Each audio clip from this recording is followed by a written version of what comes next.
আসসালামু আলাইকুম। আমি সাগর বাংলাদেশে, আশা করছি আপনারা ভালো আছেন। আমরা বৃষ্টির জন্য লাশ গাড়ি থেকে নামাইতে একটু ব্যাগ পাইতে হইতেছে। অনেক বৃষ্টি, মানে খুব জোরে না, মানে সারাক্ষণে হইতেছে কম কম করে, বন্ধ হওয়ার মতো না।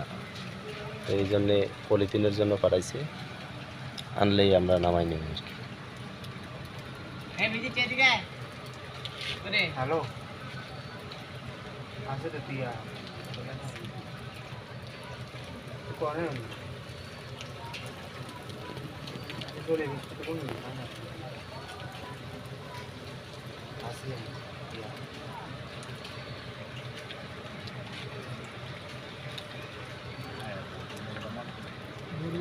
উদিলপুর শানবাগ থানা থেকে সাগর বাংলাদেশি।